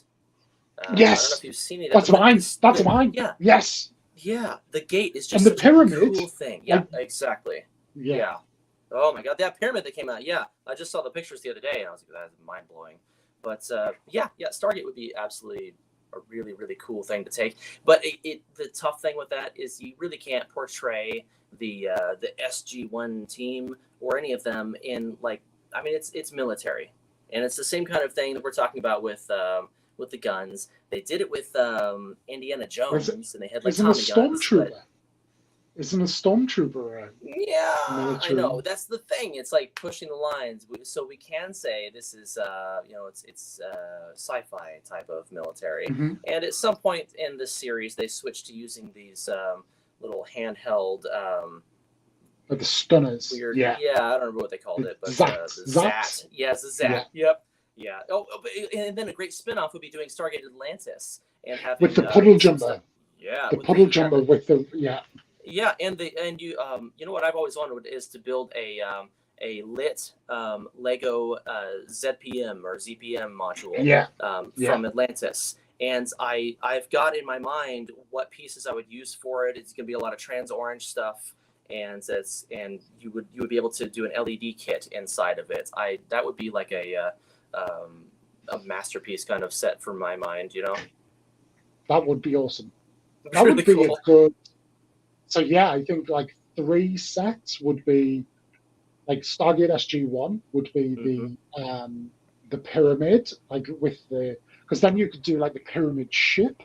Yeah, because you need like Anubis. Yeah. Yes. And then you need the Stargate Command with the kind of more Americanized military industrial kind of feel. Yep. Oh, you could do that as like a diorama. With the gate in the middle, and then to the left would be like SG-1, and to the right would be like the inside of the pyramid. Yeah. Yes. With the Yeah, with like the guards, what are the like teal species? The The oh man, it's Jafar. been a while now. Yeah. The Jaffa, Yeah. yes. They grow old. Yeah, man, That's it's an been a while awesome since I've watched series. that, but yeah, that is such a good one. Yeah. Yeah. That was like my, do you know, like, not, there's nothing on. It's like 5, 6 Yeah, p.m. anytime, just put Just, on Stargate. yeah, put it on. It's always on. Yes. Watch it. Yeah. Awesome. But Mm-hmm. yeah, I totally agree. And then that, Yeah. like a ZPM is like a, Oh yeah. a decent size. Yeah, That like would be we're cool. talking 3-dimensional, something you can put on your desk, and I think it has to light up. It's that's a must-have on it. Yeah. Yeah. I want that. Like I'm just. I know. Like, yeah. I need this. I know. That's where my mind is right now. I'm in studio right now, kind of. What pieces do I need? You know. Nice. So, well, I suppose this leads me on to kind of the final topic, really, quite nicely, is kind of for you as a Lego creator, but then that creator element of it. I know you have, you're TikTok is your primary platform, but you have an Instagram presence, you have a YouTube presence. What is the, time is always the biggest issue, which you touched on right at the beginning, and I really empathize with you on that, because that, like, it felt like 2 years ago we had infinite time. Oh yeah. Then all of a sudden it's like, no, we need all that time back, and we need it right now. But for you, like, what does, if we're looking at the rest of 2022, what does kind of I forgot it was I was going to say 2020. But what does kind of 2022 look like for you as a creator, and where do you see yourself? Okay, well, that's a good question. As you said, my TikTok's been my primary platform. I'm becoming a little bit more methodical with trying to grow my Instagram presence.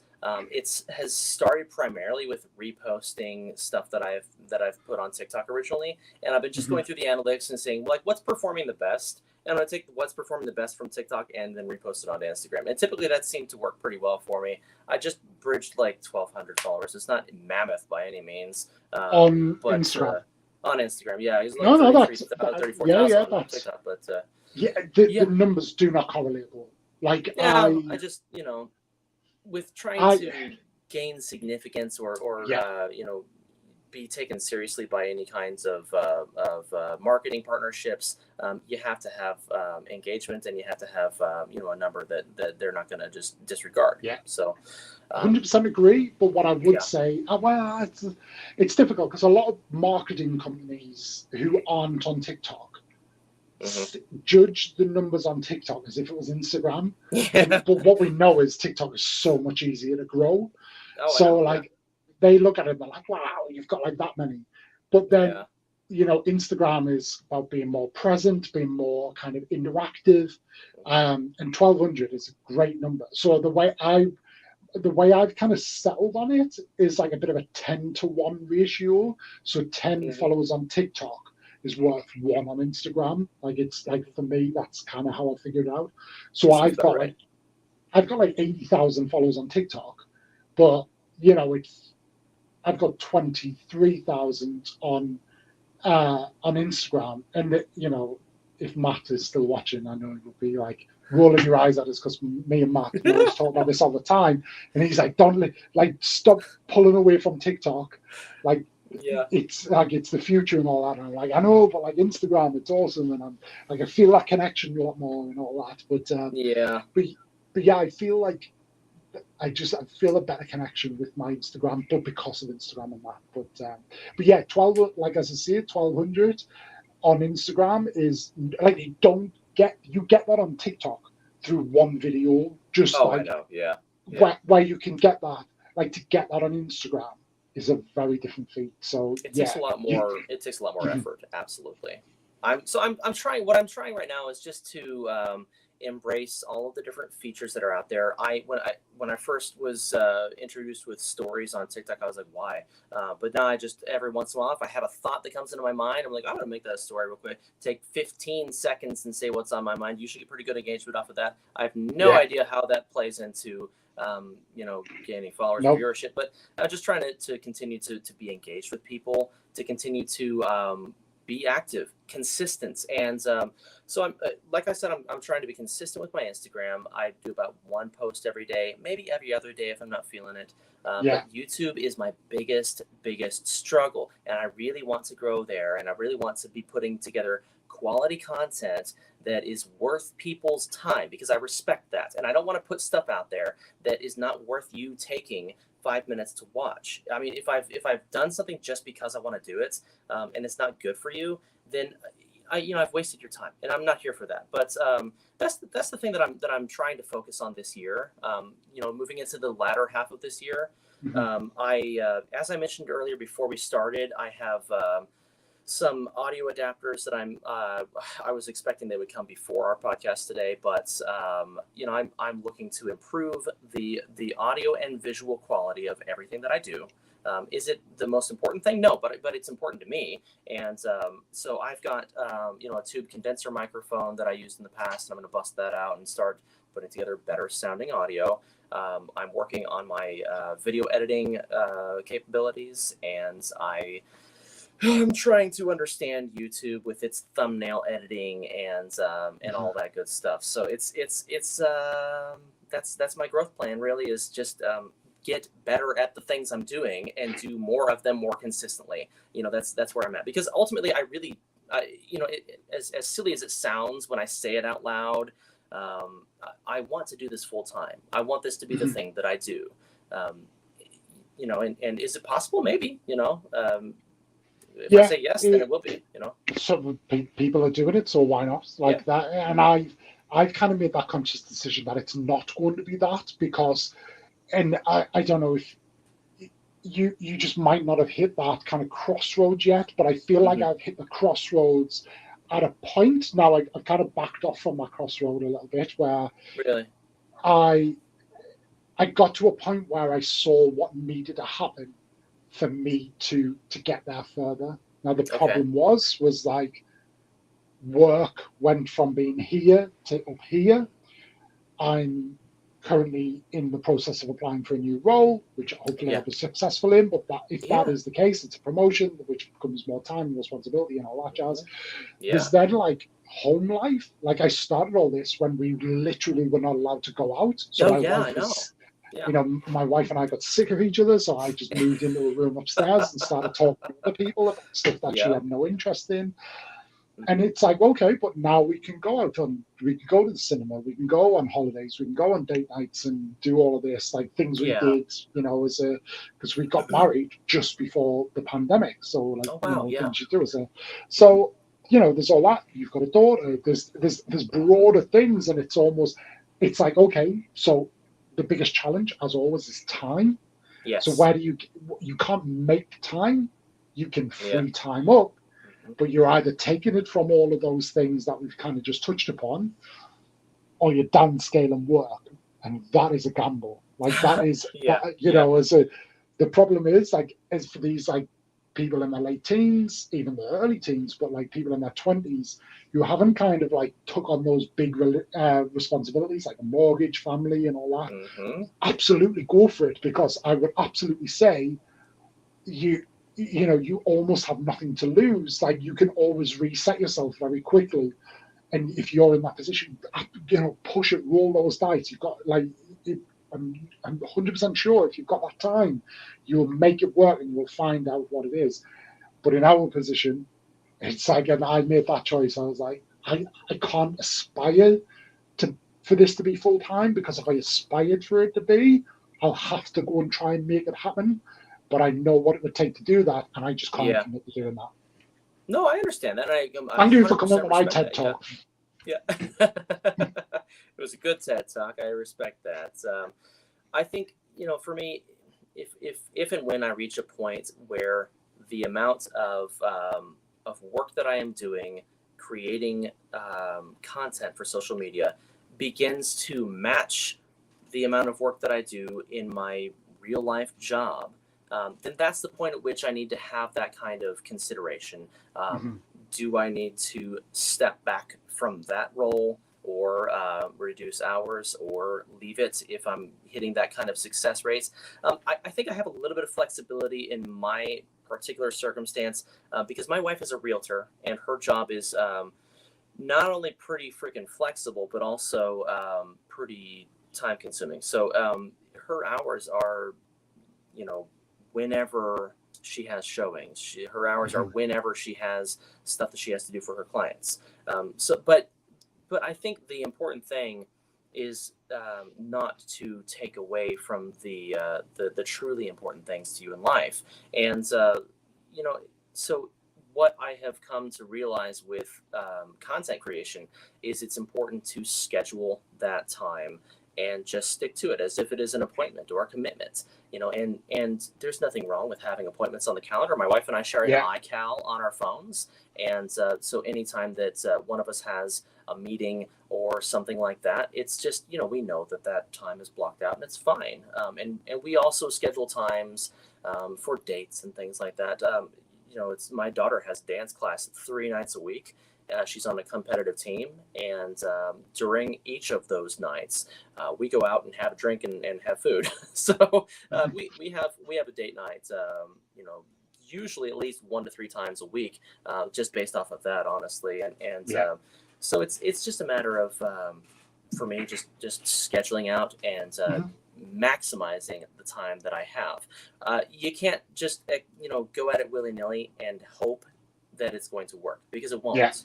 No, you know, I wholly agree. Wholly agree with that. The other challenge, and again, this is something I speak with Matt quite a bit about, is, you know, where a lot of us are in this position because of TikTok. Like, we've had that growth, and then we've plugged into other ways.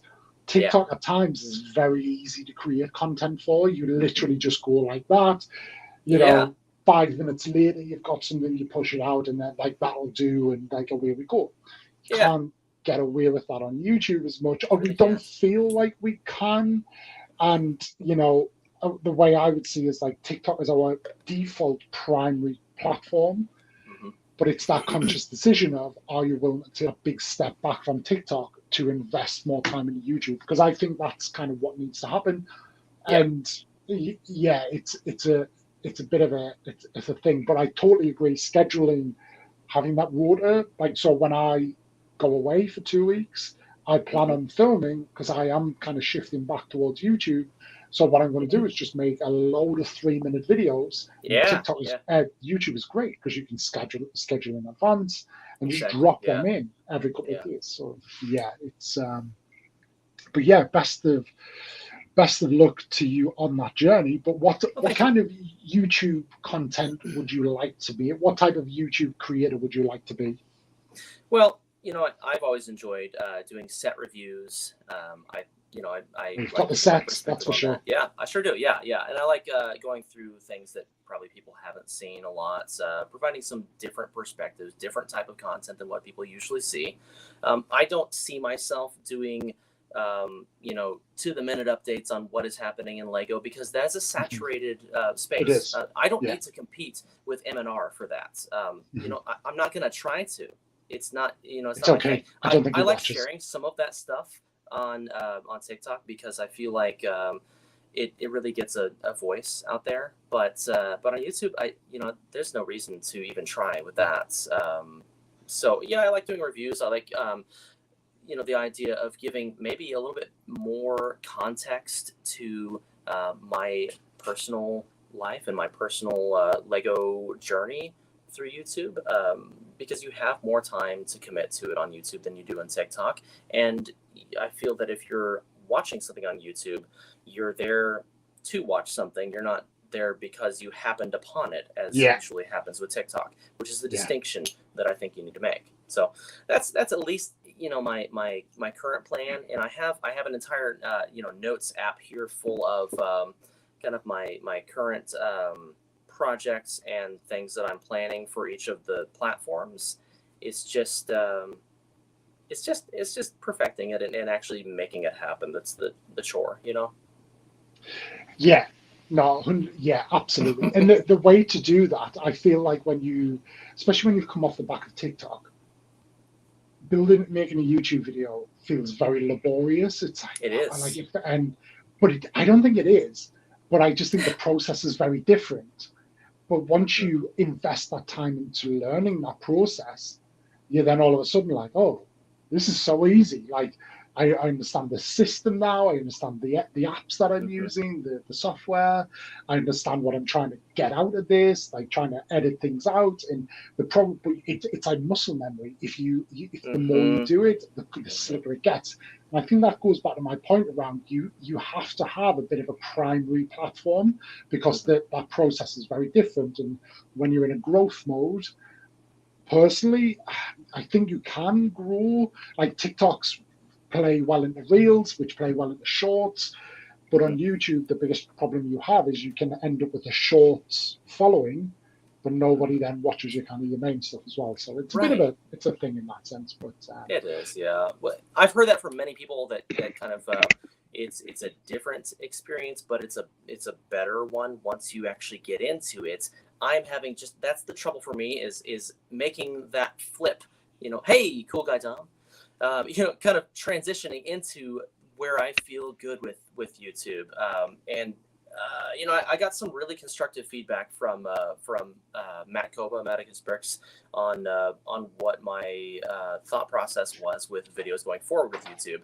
And I started that series on you know, going through every Star Wars set that's ever been released. And I paused it because I wanted to be conscious about the quality of it. And I realized that the way that I was producing it was not to the caliber that really I felt people deserved. And that it's like the perfectionist in me stops me from actually making things happen at some points. So I don't know what to say. You know, I just have to get past it and make myself do it. But I think, like you said, once I get to that point, it will be fine, because it will start to become a recurrent thing. It will start to become something that I'm used to. It will start to become a muscle memory, as you said. You know, I've played cello for 30 years now, and I can, if I sit down like this, I know exactly where my fingers need to go on the fingerboard. So it's muscle memory. It's important. Got to get there. It is, and I suppose what's difficult is we base ourselves on those who've kind of gone before us, and we have a perception of what a YouTube video has to look like, and you know, like zoom in, zoom out, and stuff like this. And like, but I think now more than ever, I think there's a lot of people jumped on TikTok. I think a lot of people jumped on YouTube, and we're getting a lot more vlogging style videos where it's literally just point and shoot.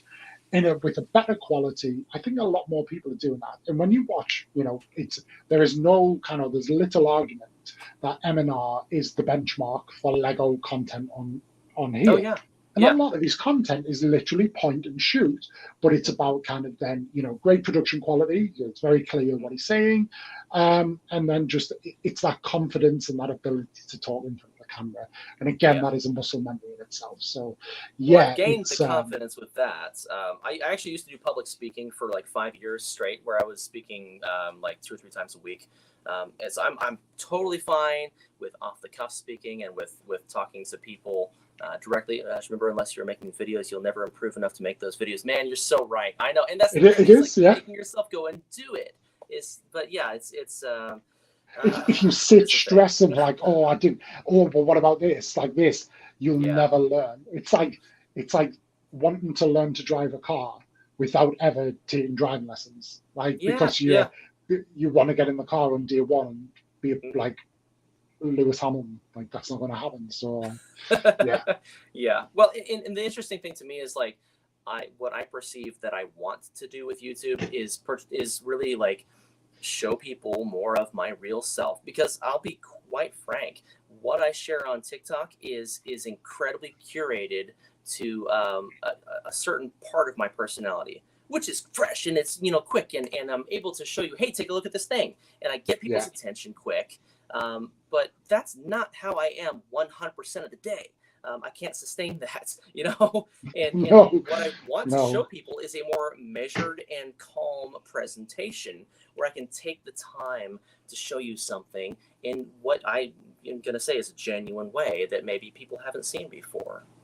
So the question on that is, have you done the video yet whereby you want to have that approach because you want to be more methodical in what you're saying in your head, you're like, right, 3 to 5 minutes. You film it, and you've got like 18 minutes of footage. Yeah. Like, Yes. how did I talk about Yes. that for 18 minutes? Yeah, Not at all. Yeah. Like, oh, I just went off and I don't even know what to cut now. Yeah. Yeah. It's exactly. it's a problem sometimes. Yeah. Well, and sometimes I'm thinking, well, I want to do this in a longer format, and so I'll try to do it, for YouTube. And I tried at one point to do like a set review where I was going to do a TikTok version of it in quick format and a YouTube version of it in slower, more detailed formats, and it like broke me. I couldn't do both of them at the same time. I have to divorce myself from trying to do the same thing in two different formats and just completely do different things on both platforms is what I've realized. I cannot do both things. I can't do one thing two different ways. I have to choose different things to do. So it's struggle. Yeah. I've not. I suppose if you do the longer form stuff, especially things like this, what I've never really got into, and it comes back to time, is like finding like sound bites from this. Is to act as like a kind of 30-second, like, oh, what they're talking about now. Oh, they've said something really like controversial. But then it's like, oh, that's what they said. It takes so much digging to even do that work, and then you got to go back and like, where even was that? And then you're just like, well, I've wasted like 3 hours of my day trying to find one phrase. I tried to do that with lives that I've done in the past. I'm like, nah, forget it. It happened, and it was fun when it happened, but it's not happening now. Exactly. Yeah, it's a journey. But as you say, just practice, and put it out there. Get you, every video will get you a couple of subscribers. You want to get to that 1,000 subscribers because that's the benchmark for monetizing. Yeah. And then every video gets you watched hours, and you want to get to 4,000 watched hours because that's the other benchmark for monetizing. And that's a slog. Just get after it. We'll do it together, man. We'll do it together. But it's that is pretty much us on 2 hours now. Wow. So, and I told you, it flies once you settle in and you just start rabbiting on. It goes. But it has been an absolute pleasure having you on, guys. Whether you're watching this now live or you're watching back, if you would like to find Obiwankenobricks, because like if you didn't know who he was and you want to find any of his stuff, below in the description you will find his Instagram, his TikTok, and his YouTube. So feel free to check them out on your platform of choice, or why not all of them. Obviously, but all my stuff's there as well, so you guys be checking me out as well. That's right. And I will. So this time next week, I'm potentially putting a Kenobi pre-show together to talk about the whole of Kenobi with multiple guests. So just working through that, I've been a bit lazy pulling the audience together. But yeah, it has been an absolute pleasure to chat with you, and it's one of those that I have to kind of put a pin in it because we could easily speak for another hour or two and just go off on mad tangents. But I will definitely take your book recommend. Everybody has recommended the Throne trilogy. I need to do it, and I just need to get after it. So that I will definitely get on the map. But yes, it has been a pleasure. I look forward to continuing to interact with you and seeing what you've got coming up, especially on your YouTube channel. For you lot, any final words from you? Any final words? Yeah, no, just keep on doing what you're doing, man. I really appreciate what you do as well, and I am just incredibly grateful to be a part of this community of both the Lego community and the Star Wars, and in that cross section that happens in the middle of it.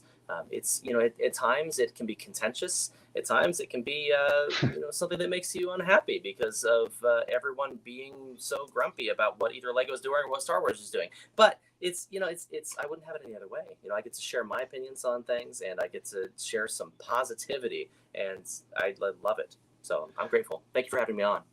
Agreed. It's all contentiousness is always good for views, and that's what TikTok's all about. So it has been a pleasure. To you lot, if you haven't already, as I say, if you're watching live or you're watching back, hit the like button, check out the description, check out all the links, come and check us out.